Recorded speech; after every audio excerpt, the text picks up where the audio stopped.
excuse me, on the left over here, we have individuals who are religious fundamentalists, religious fanatics, and this is the expression, RT-PCR, real-time PCR expression of the VMAT2 gene.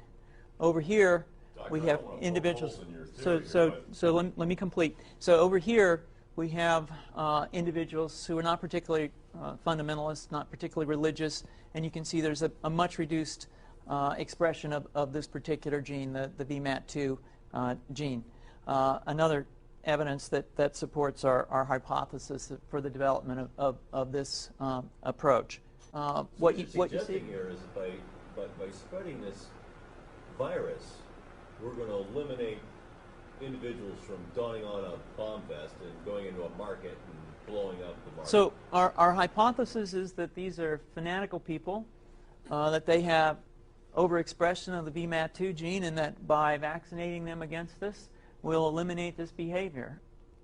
So we have some very, very remarkable data in this next slide.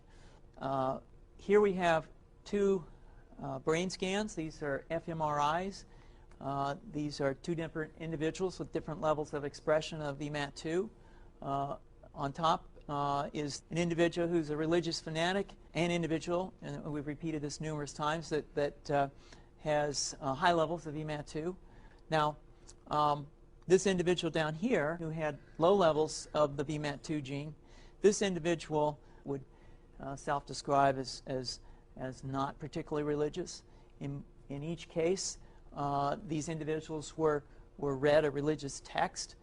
This individual lit up the right middle frontal gyrus, shown here, and that's a part of the brain that's associated with theory of mind. It's a part of the brain that has to do with intents and beliefs and desires. In marked contrast, here's an individual who would not particularly self-describe as religious, and when they're read a religious text, what you see is that this part of the brain called the anterior insula lights up. This is a part of the brain that's associated with disgust or displeasure on hearing something. So you're suggesting I take a CT scan with me when I'm evaluating people to determine whether I put a bullet in their head? So the data that I'm presenting here supports the concept that we're proposing, and I think that we would not propose to do CT scans or fMRIs on individuals out in the hinterlands of Afghanistan.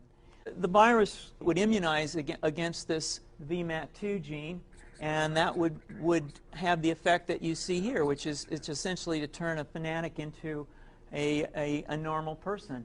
And we think that will have major effects in the Middle East. How would you suggest that this is going to be dispersed? Aerosol? Well, so the present plan and the tests that we've done so far have used respiratory viruses, such as flu or rhinoviruses, and we believe that that's a satisfactory way to get the exposure of the largest part of the population. Most of us, of course, have been exposed to both of those viruses, and we're quite confident that this will be a very successful approach. This is fascinating. What's the name of this proposal? Yeah, so the name of this project is fundVAX, which is the vaccine for religious fundamentalism. And you have a proposal already? The proposal has just been submitted, and I think that the data that I have shown you today would support the development of this project, and we think it has great promise.